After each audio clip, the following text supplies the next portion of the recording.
দেখেই আমার সন্তান, আপনার সন্তান এই মিডিয়ার মাধ্যমে আক্রান্ত হয়ে কিভাবে ম্যাডামের সাথে প্রেম করতে হয়, কিভাবে টিচারের সাথে প্রেম করতে হয়, কিভাবে অবৈধ সম্পর্ক গড়ে তুলতে হয়, কিভাবে নারী পুরুষের সাথে অবাধ মেলামেশা করা যায়, এইগুলো ইহুদি খ্রিস্টানরা আজকে সমাজের মধ্যে ভাইরাসের মতো প্রত্যেকটা ঘরে ঘরে মোবাইলের মধ্যে দিয়ে দিয়ে আমার আপনার সন্তানদেরকে তারা ধ্বংসের দ্বার প্রান্তে নিয়ে দাঁড় করাচ্ছে, ঠিক কিনা বলেন? মিডিয়া সন্ত্রাস।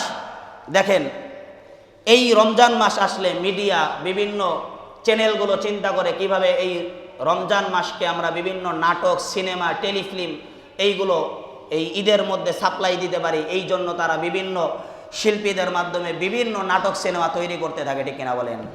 বাংলাদেশে তো এখন সিনেমা হলের পরিমাণ কমে গেছে, কমে নাই বলেন? কমছে, আলহামদুলিল্লাহ বলেন। অনেক জায়গায় দেখা যাচ্ছে সিনেমা হল ভেঙে সেখানে মসজিদ, মাদ্রাসা তৈরি করা হচ্ছে, বলেন আলহামদুলিল্লাহ।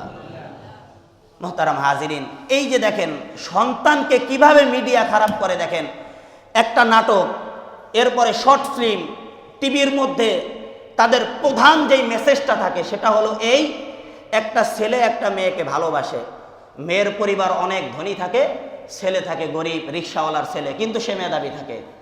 এই চরিত্রগুলোই তো থাকে। তারপরে কি হয়, মেয়েকে ভাগায় নিয়ে আমার ধন সম্পদের দরকার নাই, তোমার ভালোবাসা পেলেই আমি সব কিছু পাবো, ঠিক কিনা বলে? ছেলের সাথে ভেগে চলে যায়, এরপরে মেয়েকে ভাগায় নিয়ে চলে যায়, বাবা আনে, ছেলেকে মারেন। এই চরিত্রগুলো আপনারা দেখেন না বলেন? মানে কিভাবে অবৈধ সম্পর্ক প্রমোট করা যায়, এই জিনিসগুলো নাটক, সিনেমার মধ্যে দেখানো হয়, ঠিক কিনা বলেন? আর এইগুলো দেখে একটা কিশোর ছেলে শিখে, আবার শেখানো হয় স্কুলের ছাত্র কিভাবে ম্যাডামের সাথে প্রেম করতে হয়, এইগুলো শেখানো হয়, ঠিক কিনা বলেন?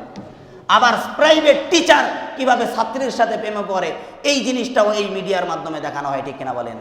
এই বিষয়গুলো দেখেই আমার সন্তান, আপনার সন্তান এই মিডিয়ার মাধ্যমে আক্রান্ত হয়ে কিভাবে ম্যাডামের সাথে প্রেম করতে হয়, কিভাবে টিচারের সাথে প্রেম করতে হয়, কিভাবে অবৈধ সম্পর্ক গড়ে তুলতে হয়, কিভাবে নারী পুরুষের সাথে অবাধ মেলামেশা করা যায়, এইগুলো ইহুদি খ্রিস্টানরা আজকে সমাজের মধ্যে ভাইরাসের মতো প্রত্যেকটা ঘরে ঘরে মোবাইলের মধ্যে দিয়ে দিয়ে আমার আপনার সন্তানদেরকে তারা ধ্বংসের দ্বার প্রান্তে নিয়ে দাঁড় করাচ্ছে, ঠিক কিনা বলেন?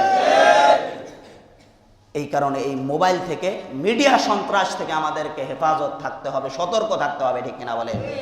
আল্লাহ পাক তৌফিক দান করুক, সবাই বলেন আমিন।